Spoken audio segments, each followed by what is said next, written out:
السلام علیکم، میں ہوں فاروق نجم اور میں آپ سب کو ویلکم کرتا ہوں صحت شو کی آج کی ایپیسوڈ میں۔ فائدہ یہ ایک ایسی پوڈ کاسٹ سیریز ہے کہ جس میں ہم بات کر رہے ہوں گے fight against infectious disease alliance کے حوالے سے اپنے ڈاکٹرز کے ساتھ پیشنٹس کے بارے میں۔ ڈاکٹر عاطف حفیظ صدیقی جو کہ ہمارے ساتھ موجود ہیں آج، ایک کوالیفائڈ ڈاکٹر ہیں، ہیڈ آف ڈپارٹمنٹ ہیں ENT head and neck surgery کے، اور Dow university of health sciences کے ساتھ بھی منسلک ہیں۔ یہ ایک PSORL سوسائٹی کے سندھ چیپٹر کے ہیڈ بھی ہیں اور ENT CPSP کے اندر بھی جو ہے وہ ایز اے ٹیچر بھی موجود ہیں۔ اپنی اس فیلڈ کے اندر head of neck and ENT surgery میں یہ 35 سال کا وسیع تجربہ رکھتے ہیں، اور میں امید کرتا ہوں کہ آپ کو ان کے ساتھ آج جو ہے ہماری شو جو ہے وہ بہت مفید رہے گی۔ تو اس حوالے سے میں ڈاکٹر عاطف حفیظ صدیقی صاحب کو ویلکم کرتا ہوں۔ السلام علیکم سر، کیسے مزاج ہیں آپ کے؟ الحمدللہ سر، عموماً ہم بات کریں اینٹی بائیوٹکس کے حوالے سے کہ یہ ہماری عام عوام کو آپ اگر بتانا چاہیں کہ یہ کیا دوائیاں کس کلاس سے منسلک ہیں اور یہ کس کے لیے استعمال کی جا رہی ہوتی ہیں؟ اینٹی بائیوٹک ایک ایسا لفظ ہے جو کہ زبان زد و عام ہے۔ بہت سارے لوگ ظاہر اینٹی بائیوٹک سے واقف ہیں۔ اینٹی بائیوٹک دوائیوں کا ایک ایسا گروپ ہے جو کہ ایک بہت ہی فائدہ مند، اور جس کو کہنا چاہیے کہ میڈیکل سائنس کی ہسٹری میں ایک ریولوشنری ایک انقلابی جہت جو ہے وہ رکھتا ہے۔ پہلی دفعہ غالباً جو ایک اینٹی بائیوٹک دریافت ہوئی تھی وہ 30 کی دہائی میں، 20ویں صدی کی 30 کی دہائی میں، سن 30 سے اور سن 40 کے درمیان ڈسکور ہوئی تھی پینسلین۔ اور اس وقت یہ ایک بڑی نایاب میڈیسن تھی، اور یہ ایک اتنا بڑا انقلاب تھا کہ جس نے پوری میڈیکل سائنس میں اور آج تک کی جو ہے وہ بیماریوں کے علاج کو ایک جو ہے وہ بالکل اس کی جہت کو تبدیل کر دیا ہے۔ اینٹی بائیوٹک کسی بھی انفیکشن یا کسی بھی ایسے مرض کے لیے کہ جس کو ہم انفیکشن سے تعبیر کرتے ہیں اس میں دی جاتی ہے، اس کے علاج کے لیے۔ اور عام لوگ بھی جانتے ہیں کہ کسی بھی انفیکشن کے اندر جس کی علامات عمومی طور پر بخار ہوتا ہے، یا اس کے علاوہ بھی ہو سکتا ہے، ہم اس کی بات تفصیل میں کر لیں گے، لیکن کسی بھی جگہ انفیکشن ایک ایسا عام لفظ ہے جس کو سب لوگ ہی تقریباً سمجھتے ہیں۔ تو کسی بھی انفیکشن کے علاج کے سلسلے میں اینٹی بائیوٹکس دی جاتی ہیں، اور یہ ایک بہت وسیع گروپ ہے۔ اس میں مختلف قسم کی اینٹی بائیوٹکس جو ہے وہ موجود ہیں۔ جب سے پینسلین جو پہلی دریافت شدہ اینٹی بائیوٹک ہے اس سے لے کر اور آج تک سینکڑوں کی تعداد میں اینٹی بائیوٹکس جو ہے وہ دریافت ہو چکی ہیں، جو کہ بڑی کامیابی سے مختلف امراض کے علاج کے سلسلے میں استعمال ہو رہی ہیں۔ سر، آپ نے انفیکشنز کی جیسے کہ بات کی، تو اس میں آپ جاننا چاہوں گا کہ بچوں میں اور بڑوں میں کس طرح کے جو ہے وہ انفیکشنز کامنلی آپ جو ہے وہ ٹریٹ کر رہے ہوتے ہیں؟ جی، جیسا کہ آپ نے میرے تعارف میں بتایا کہ میرا تعلق جو ہے وہ شعبہ ناک کان حلق سے ہے۔ ہمارے پاس زیادہ تر ظاہر ہے کہ بینگ این ENT اسپیشلسٹ اور ہیڈ اینڈ نیک سرجن، ہمارے پاس جو مریض آتے ہیں ان کا زیادہ تر امراض اپر ریسپائریٹری ٹریک یا جو نظام تنفس ہے اس کا جو اوپری حصہ ہوتا ہے، یعنی اس اوپری حصے سے مراد ہماری جو ہے وہ لیرنگس یا جو وائس باکس ہوتی ہے اس سے اوپر کے جتنا بھی ہے ایریا، اس میں جو ہے وہ ہمارا زیادہ تر مریض ہمارے پاس آتے ہیں، جس میں ناک، حلق، کان، وائس باکس یا جو بولنے کا آلہ یا لیرنگس ہے، اس کے مریض ہمارے پاس زیادہ تر آتے ہیں۔ بچوں اور بڑوں میں عموماً انفیکشن جو ہوتے ہیں وہ کوئی خاص ان میں فرق نہیں ہوتا۔ موسم کے حساب سے بعض اوقات ہوتا ہے۔ مثال کے طور پر جو سب سے کامن انفیکشن ہم کہہ سکتے ہیں، چاہے وہ بچے ہوں یا بڑے ہوں، وہ حلق کی خرابی ہے۔ حلق کی خرابی میں بھی 2-3 طرح کی ہوتی ہے، جیسے میں نے بتایا اس میں فیرنجائٹس بھی ہو سکتا ہے جس میں حلق خراب ہوتی ہے، ٹونسلائٹس ہو جاتا ہے جس میں ٹونسل خراب ہوتے ہیں، لیرنجائٹس ہوتا ہے جو کہ وائس باکس سے متعلق ہے۔ اس کے علاوہ بھی دوسرے ہوتے ہیں۔ پھر ہمارے یہاں ایک بہت ہی کامن مسئلہ جو ہے وہ کانوں کے بہنے کا ہے، خصوصاً بچوں کے اندر، اور 5 سال سے کم عمر کے بچوں کے اندر کان بہنا ایک بہت ہی عام سی جس کو کہنا چاہیے کہ ایک انفیکشن ہے یا بیماری ہے، اور بہت سارے بچے اس میں مبتلا ہوتے ہیں۔ لیکن اس میں اچھی بات یہ ہے کہ یہ ایک چیز جو یہاں میں ایڈ کروں گا کہ 5 سال سے کم عمر کے ہر 5 میں سے 3 بچوں کے کان عموماً بہتے ہیں۔ لیکن اگر ان کا بروقت علاج ہو جائے اور ان میں ان کی طرف سے لاپرواہی نہ برتی جائے تو یہ بالکل 100% قابل علاج ہے۔ اسی طریقے سے سائنوسائٹس ہے یا جو ناک کے انفیکشنز ہوتے ہیں، یہ بھی ہمارے پاس نزلہ زکام، یہ زیادہ تر تو الرجی کی وجہ سے ہوتے ہیں، لیکن کبھی کبھی یہ بگڑ جاتے ہیں تو سائنسز کا انفیکشن جس کو کہتے ہیں، تو زیادہ تر ہمارے پاس یہ انفیکشن بچوں اور بڑوں دونوں میں ہی ہوتے ہیں۔ جیسا کہ آپ نے بتایا کہ ان انفیکشنز کے لیے آپ زیادہ تر جو ہے وہ اینٹی بائیوٹکس بھی استعمال کر رہے ہوتے ہیں، تو ان انفیکشنز کے اندر اینٹی بائیوٹکس کے استعمال کے نقصانات بھی ہوں گے، تو ان پہ اگر آپ کچھ روشنی ڈالیں. دیکھیے، انفیکشن کو بھی ہم 2 حصوں میں ڈیوائڈ کر سکتے ہیں، جو کہ ایک خصوصاً یہ اپر ریسپائری ٹریک یا نظام تنفس کا جو اوپری حصہ ہے، جیسے میں نے بتایا کہ ناک سے لے کر اور وائس باکس تک کا جو حصہ ہے یا لیرنگس تک کا حصہ ہے، اس کے اندر جو انفیکشنز ہوتے ہیں وہ 2 بنیادی طور پہ ہم ان کو 2 میں ڈیوائڈ کر سکتے ہیں. ایک وائرل انفیکشنز ہوتے ہیں اور ایک بیکٹیریل انفیکشنز ہوتے ہیں. وائرل انفیکشن جو ہوتے ہیں وہ یوزلی ان کے اندر اینٹی بائیوٹکس کی ضرورت نہیں ہوتی.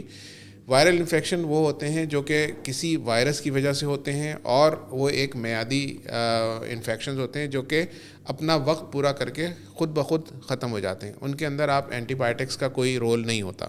اور زیادہ تر انفیکشن جو ہوتے ہیں وہ 60 سے 70% انفیکشن جو ہوتے ہیں وہ اپر ریسپائری ٹریک میں ہونے والے وائرل انفیکشن ہوتے ہیں. تو موسٹ آف دا ٹائم اس کے اندر جو ہے وہ آپ کو اینٹی بائیوٹکس کی ضرورت نہیں پڑتی ہے. باقی جو 30 سے 35% یا 40% بیکٹیریل انفیکشنز ہوتے ہیں اس کے اندر آپ کو اینٹی بائیوٹکس ڈیفینیٹلی دینا چاہیے. لیکن کبھی بھی اینٹی بائیوٹک دینے سے پہلے بہت ساری چیزیں ہوتی ہیں جو کہ آپ کو مد نظر رکھتی ہیں. رینڈملی جو ہے وہ اینٹی بائیوٹکس نہیں لے لینی چاہیے کہ بس کچھ ہو گیا انفیکشن تو آپ بغیر کسی ڈاکٹر سے کنسلٹ کیے ہوئے یا اسپیشلسٹ سے کنسلٹ کیے ہوئے آپ کوئی بھی اینٹی بائیوٹک کھانا شروع کر دیں. ہر علاج اور ہر مرض کے لیے ایک الگ قسم کی بعض اوقات اینٹی بائیوٹک ہوتی ہے جو کہ دوسرے مرض میں اتنی کارگر نہیں ہوتی. سر جیسا کہ آپ نے ابھی تاکید بھی کیا پیشنٹس کو کہ وہ خود سے اگر اینٹی بائیوٹکس یا اس طرح کی دوائیاں جو ہے وہ ان بیماریوں میں ان انفیکشنز میں لے لیتے ہیں، اگر لے لیتے ہیں پیشنٹس خود سے عام عوام جو ہے، تو اس کے نقصانات کیا ہو سکتے ہیں اگر وہ خود سے پرسکرائب کروا لیں یا خود سے ہی جو ہے دوا کو لینا شروع کر دیں؟ دیکھیں، یہ جو ہے وہ سہولت میرا خیال ہے شاید پاکستان میں ہی ایسی کسی تھرڈ ورلڈ کے کنٹری میں جو ہے وہ تیسری دنیا کے ملک میں ہو کہ اوور دا کاؤنٹر یا آپ جا کے میڈیکل اسٹور سے اپنی مرضی کی اینٹی بائیوٹک لے سکتے ہیں. باقی دنیا میں جس کو ہم مہذب دنیا کہتے ہیں، ترقی یافتہ دنیا کہتے ہیں، وہاں کہیں بھی ایسا نہیں ہوتا کہ کوئی ڈاکٹر کے پرسکرپشن کے بغیر کوئی بھی شخص جا کے بازار سے کہے کہ مجھے یہ اینٹی بائیوٹک چاہیے. یا جیسے کہ ہمارے ہوتے ہیں میڈیکل اسٹور والے کے پاس گئے، وہ خود بہت بڑا ڈاکٹر ہوتا ہے ماشاء اللہ، تو اس ڈاکٹر کے پاس گئے اور ان سے کہا بھیا میرا گلا خراب ہے، میرا کان بہرا ہے. اس نے فوراً ایک اینٹی بائیوٹک نکال کے رکھی کہ بس آپ یہ استعمال کریں اور کھا لیں. دیکھیے، اینٹی بائیوٹک کو استعمال کرنے کا طریقہ ہوتا ہے، اور ظاہر ہے میں تو یا کوئی بھی ڈاکٹر اس چیز کو کبھی بھی انکریج نہیں کرے گا کہ آپ اپنی مرضی سے اینٹی بائیوٹک کھائیں. جیسے میں نے کہا کہ موسٹ آف دا ٹائم تو وائرل انفیکشن ہوتے ہیں زیادہ تر، اور ان کے اندر اینٹی بائیوٹک کی ضرورت ہی نہیں ہوتی. ان کے اندر آپ بخار کی دوائیاں جو علامتی علاج ہوتا ہے، مثال کے طور پہ جس کو ہم عام زبان میں سمٹومیٹک ٹریٹمنٹ کہتے ہیں کہ بخار ہو گیا، درد ہو گیا، ان کی کچھ دوائیاں آپ دے دیں، پین کلرز دے دیں، کچھ نزلے زکام کی دوائیاں دے دیں، تو ان سے غرارے کر لیے، کوئی سکائی کر لی، بھاپ لے لی، ان تمام چیزوں سے یہ بالکل سبسائڈ ہو سکتے ہیں. لیکن جب اینٹی بائیوٹک لینا ہے تو وہ پھر آپ ڈاکٹر کے پرسکرپشن سے لیں، خود نہ لیں. یہ تو چیز ہے ہی نہیں، تو اس میں کوئی ہدایت ہے ہی نہیں کہ مریض خود اینٹی بائیوٹک خریدتے ہوئے چیزوں کا خیال رکھے. ایک ہی چیز کا خیال رکھیں کہ جب تک ڈاکٹر نہ پرسکرائب کرے آپ اینٹی بائیوٹک نہ لیں خود سے. سر جیسا کہ آپ نے بتایا کہ سب سے زیادہ جو ہے وہ پیشنٹ اس کے اندر جو ہے نا وہ اپنا رول اس طرح سے پلے کر رہا ہے کہ وہ خود سے دوا کو جو ہے وہ لے لیتا ہے اکثر یا بیشتر وقت اوقات میں. تو اس سے جو چیز جنم لے رہی ہے وہ ہے اینٹی مائکروبیل ریزسٹنس، اور یہ ایک بہت بڑا برڈن کریٹ ہوتا جا رہا ہے ہمارے اس خطے میں بھی. تو اس کے حوالے سے سر اگر آپ بتانا چاہیں کہ وہ بنیادی وجہیں جو ریزسٹنس کر رہی ہیں. یہ ایک بہت ہی اہم موضوع ہے، اور جس کے متعلق آج کل بہت زیادہ سیمینارز بھی ہوتے ہیں، بہت زیادہ ڈسکشن بھی ہوتی ہے، ہمارے لیول پہ ہی ہوتے ہیں، عام لوگوں کی اویئرنیس کے لیے بھی ہوتا ہے کہ اینٹی بائیوٹک ایک سمجھ لیں کہ جس کو کہتے ہیں نا کہ 2 دھاری تلوار ہے، اس سے فائدہ بھی ہے اور اس کے ظاہر نقصانات بھی ہیں. جب ڈاکٹر ایک اینٹی بائیوٹک پرسکرائب کرتا ہے تو عام آدمی کو تو لگتا ہے کہ اس نے بس آپ کا مرض سنا اور اس نے لکھ دیا، لیکن اس پورے عرصے میں اس چند سیکنڈوں کے اندر اس کا جو دماغ کا پروسیسر ہے وہ ایک کسی سپر کمپیوٹر کی طرح اس تمام ڈیٹا کو کلیکٹ کرتا ہے، ان تمام علامات کو دیکھتا ہے، اور پھر وہ سوچتا ہے کہ ہمیں اس میں کون سا مرض ہمارے تجربے کے حساب سے یہ کون سا مرض ہے اور اس کا کون سا علاج بہتر ہے، اور اس میں ہمیں کون سی اینٹی بائیوٹک دینا چاہیے، کتنے دن جانی چاہیے، اس کی ڈوز کتنی ہونی چاہیے، اس کے سائیڈ ایفیکٹ مریض کو کیا آئیں گے. پلس یہ بھی سوچتا ہے کہ جو ہم اینٹی بائیوٹک پرسکرائب کر رہے ہیں کیا میرے سامنے بیٹھا ہوا مریض اس کو خرید بھی سکتا ہے، اور اس کو خرید کے اس کا جو پورا جو کورس ہے ریکمنڈڈ یا اس کو پورا کر سکتا ہے نہیں کر سکتا. وہ یہ چند سیکنڈ کے اندر ڈاکٹر جو ہے وہ سوچتا ہے، اس پورا تھاٹ پروسیس سے، اس پوری سوچ سے گزرتا ہے اور اس کے بعد وہ لکھ دیتا ہے. بظاہر مریض کو لگتا ہے کہ اس نے تو چند سیکنڈ میں ایک چیز لکھ دی، لیکن ایسا نہیں ہوتا ہے. یہ پورا ایک پروسیس ہوتا ہے اور ڈاکٹر کو ظاہر ہے پتہ ہوتا ہے کہ کن چیزوں سے جو ہے وہ آپ کو اینٹی بائیوٹک جب دے رہا ہے تو کن چیزوں کا خیال رکھنا چاہیے. اچھا، ایک چیز تو یہ ہو گئی کہ ریزسٹنس، جیسے آپ نے کہا کہ لوگ اوور دا کاؤنٹر خرید لیتے ہیں اور اس میں یہ ہوتا ہے کہ جس کو کہتے ہیں نا یہ کہ ہدف پہ جو ہے وہ آپ کا نشانہ نہیں لگ رہا ہے یا مس ڈائریکٹیڈ آپ جو ہے وہ اینٹی بائیوٹک لے رہے ہیں. مثال کے طور پر آپ جو ہے وہ حلق خراب ہے، آپ کی آواز بیٹھ گئی ہے یا آپ کو لیرنگس کا انفیکشن ہے. اب آپ نے اس میں ایک ایسی اینٹی بائیوٹک شروع کر دی جو اس میں کام ہی نہیں کرتی ہے. وہ آپ کھاتا رہے گا مریض اور اس پہ اثر نہیں ہوگا. جب اثر نہیں ہوگا 3-4 دن کے بعد وہ اس کو چھوڑے گا، کوئی اور اینٹی بائیوٹک لے لے گا، اس سے بھی اثر نہیں ہوگا، تیسری اینٹی بائیوٹک لے لے گا. اینٹی بائیوٹک کا جو نقصان ہے وہ یہ ہے کہ آپ اینٹی بائیوٹک کو جب اس طرح سے لیں گے یعنی مس ڈائریکٹیڈ ہوگی، یعنی وہ جن اینٹی بائیوٹک جس خاص انفیکشن پہ اثر انداز ہوتی ہے اس کے بغیر لیا جائے گا تو وہ اثر نہیں کرے گی اور جسم اس کے اگینسٹ اپنی ایک مدافعت جو ہے وہ پیدا کر لیتا ہے. جس کو ہم ریزسٹنس کہتے ہیں. میرا خیال ہے تھوڑا سا یہاں پہ میں ریزسٹنس کو ایلابوریٹ کر دوں. ریزسٹنس سے مراد یہ اینٹی بائیوٹک ریزسٹنس جو ایک بہت کامن ٹرم ہے وہ یہ ہے کہ جب آپ اینٹی بائیوٹک کھاتے ہیں تو آپ کا جسم اس کو رسپونڈ نہیں کرتا. وہ جو جراثیم ہیں وہ اس سے یعنی ان کو اس سے نقصان نہیں، یعنی سمجھ لیں کہ جب وہ اینٹی بائیوٹک تو ایک فوج ہے نا، فوج جب وہ چوروں پر یا دشمن پر حملہ ہوتی ہے تو دشمن ان کو پورا پتہ ہوتا ہے کہ اس کا توڑ کیا ہے. چنانچہ ان جراثیموں پر جن کے اگینسٹ یہ اینٹی بائیوٹک لی جا رہی ہے اس پر اثر انداز نہیں ہوتے. اس کی وجہ سے وہ جو جراثیم ہیں وہ مزید اسٹرانگ ہوتے جاتے ہیں اور اینٹی بائیوٹک کا اثر ختم ہوتا جاتا ہے. ایک چیز.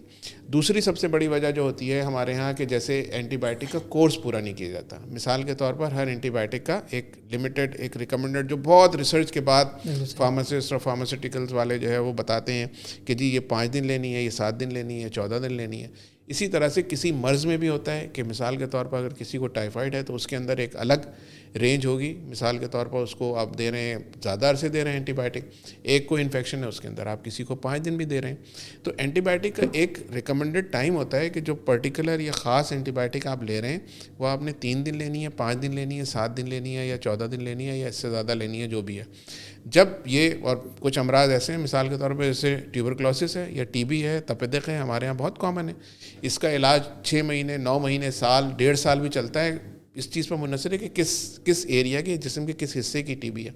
تو یہ کورس پورا کرنا بہت ضروری ہے. اگر اس کو آپ بیچ میں چھوڑ دیں گے تو ایسی مثال ہے کہ آپ نے دشمن کو آدھا تو نقصان پہنچایا، اس کے بعد آپ ریٹریو کر گئے، واپس آ گئے، نتیجہ ہوا کہ دشمن نے آپ پہ پلٹ کے پھر حملہ کر دیا. تو دوسری وجہ ریزسٹنس کی یہ ہے. تیسری وجہ ریزسٹنس کی وقت پہ نہ لینا ہے. یہ بھی بہت امپورٹنٹ ہے. جو اسپیسنگ ہوتی ہے دیکھیں اینٹی بائیوٹکس کی بہت امپورٹنٹ ہوتی ہے. جو دوائی 6 گھنٹے سے کھانی ہے اس کو ہر حال میں 6 گھنٹے سے کھانی ہے. جو دن میں 24 گھنٹے میں ایک کھانی ہے وہ 24 گھنٹے میں ایک دفعہ کھانی ہے. اب ہمارے یہاں مریض یہ کرتے ہیں جی ڈاکٹر نے بتا دیا 24 گھنٹے میں ایک کھانی ہے، انہوں نے ایک ناشتے پہ لے لی، اس کے بعد آفس چلے گئے، بھول گئے. اب اگلے دن آ کے انہوں نے رات کو لے لی. اب وہ جو پورا بیچ میں پیریڈ ہے جس کو 24 گھنٹے پورا ہونا تھا وہ 36 گھنٹے یا 48 گھنٹے پہ چلا گیا. نتیجہ یہ ہے کہ وہ دوائی کا اثرات کم ہو جاتے ہیں اور وہ اثرات کم ہونے کی وجہ سے ریزسٹنس جو ہے ڈیولپ ہوتا ہے. تو یہ 3-4 موٹی وجوہات ہیں جن کی بنا پر آپ کے اندر اینٹی بائیوٹک ریزسٹنس جسم کے اندر یا جراثیم کے اندر پیدا ہوتا ہے.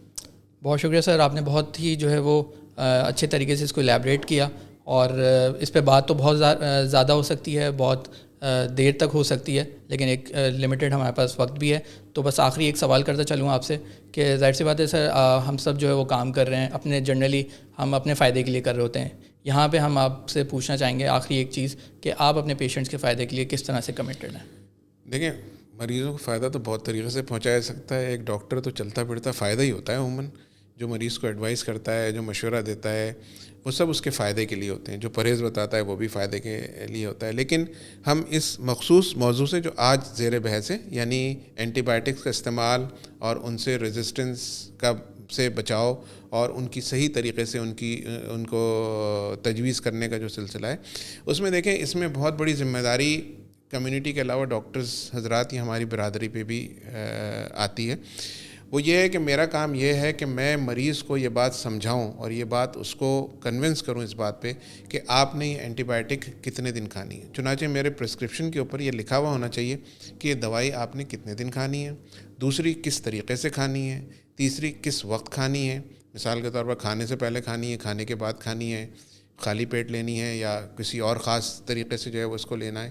یہ تمام باتیں چاہے میرے پاس کلینک میں کتنے ہی مریض ہوں، لیکن میرا یہ فرض ہے کہ میں مریض تو ظاہر ہے اس نے تو نہیں پڑھا ہے، اس کو تو ان چیزوں کا علم نہیں ہے، تو اس لحاظ سے مریض کے اوپر تو شاید اس کی ذمہ داری اتنی نہیں آتی جتنی یہ بہت بڑی رسپانسبلٹی ڈاکٹرز کمیونٹی کی ہے یا ڈاکٹرز برادری کی ہے کہ وہ مریض کو یہ چیز سمجھائیں اور یہ وقت نکالیں اس کے اوپر کہ اس کو بتائیں کہ یہ جو میں اینٹی بائیوٹک آپ کو تجویز کر رہا ہوں یہ آپ نے کم سے کم اتنے دن کھانی ہے، یہ اس کے اوقات ہیں، اس میں آپ وقفہ نہ دیں. چاہے آپ بچے کو دے رہے ہیں تو بچہ سو رہا ہے صبح، اس کی اگر 8 بجے ڈوز کا ٹائم بن رہا ہے تو یہ نہیں کہ وہ 10-11 بجے سو کر اٹھے گا، بیمار ہے تو جی بچہ بیمار ہے اس کو سونے دیں، نہیں، آپ اس کو 8 بجے اٹھا کے دوائی پلائیں اور سو جائیں.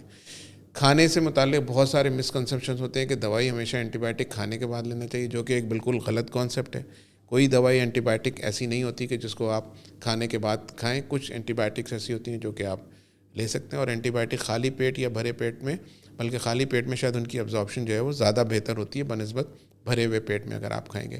تو یہ تمام چیزیں کتنی اس پہ ڈوز لکھی ہونی چاہیے. مثال کے طور پر میں نے ایک XYZ اینٹی بائیوٹک لکھ دی، لیکن میں نے یہ نہیں لکھا کہ یہ 100 ہے، 200 ہے، 500 ہے، 1 گرام ہے، کتنا لینا ہے.